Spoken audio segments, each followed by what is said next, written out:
Jarge had been a sailor his whole life.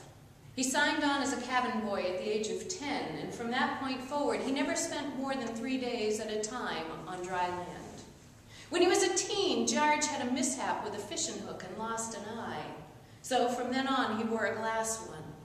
It was a dull, lifeless brown that was always staring, never seeing. Gave him a sort of off-kilter, half-crazy look, especially since his good eye was blue. So to toughen up his image, Jarge started collecting tattoos. He got one in every port he visited.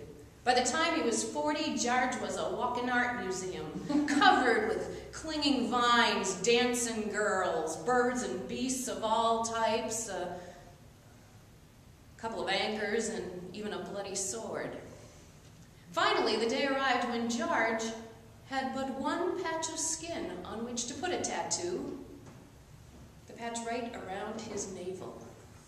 He thought long and hard about what to put on that last patch of flesh. And one day, a tattoo artist in Sicily suggested an evil eye. Malachio, he said. Jarge agreed. So while the artist worked on that evil eye, they got to talking about eyes, and glass eyes in particular, and when the tattoo was finished, the artist took Jarge to meet his friend the glassblower.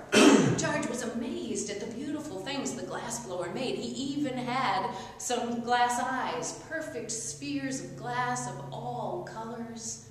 And Jarge found one that was blue with white, puffy, drifting clouds. And he bought it on the spot. And the next day he went back and he bought another with a coiled up snake and another, a green one with a yellow cross. Seems Jarge had himself a new hobby. And now every port he visited, he went to the local glassblower shop and he picked out a new glass eye. Each one had to be more beautiful, more unique than the one before. Jarge soon became very hard to please. Well, one day he was in a glassblower shop and the artist was admiring Jarge's tattoos when he showed him that evil eye that he had on his belly. Oh, it's too bad you can't use it, though. Hidden up by your shirt like that. Use it? Said Jarge. Malachio. Very powerful curse.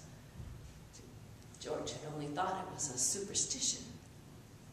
But the glass artist offered to make Jarge a glass evil eye. And he said that he would make it hollow and fill it with a liquid poison. In case Jarge's ship was ever captured by cannibals and he needed a quick way to kill himself, he could just pop it into his mouth and bite down on it. Jarge liked that idea and placed his order. And 3 days later, as the ship was setting sail and about to leave the harbor, the eye was delivered. This was the most beautiful eye Jarge had. It had a spiral of colors that appeared to be spinning in toward its center, where it ended with a red dot that would pop right out at you. It scared the bejesus out of anybody.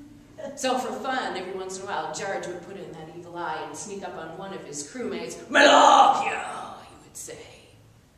They all found it rather amusing, except for one man, Mr. Bell, who would actually shake when he saw Jarge coming. The crew found it rather hilarious to see Mr. Bell fall to his knees and cross himself whenever Jarge was nearby. So of course Jarge started going out of his way to scare Mr. Bell. This became more and more frequent, and the rest of the crew started to worry about Jarge's state of mind. They told Mr. Bell that the only way out of this was to steal that glass eye and throw it overboard. But of course they told Jarge they had told him this, so he became extra vigilant. And the night he caught Mr. Bell rummaging through his bunk after dark, Jarge started wearing that evil eye all the time. Things got so bad on the ship that the captain couldn't allow Mr. Bell and Jarge to be on decks at the same time. And one morning, Mr. Bell's watch was ending and Jarge's was about to begin, so Jarge went out to the deck early. He saw Mr. Bell climbing out of the crow's nest and begin to make his way down the rigging toward the deck. Jarge thought he'd have a little fun, so he hopped onto the rigging on the other side and began to climb up. Mr. Bell felt the tugging on the ropes and he looked down and saw Jarge coming. There wasn't anywhere for him to go, so he squeezed his eyes shut tight and he scrambled backward down the rigging, and Jarge climbed up the other side until they were nose to nose. Jarge put his foot on top of Mr. Bell's.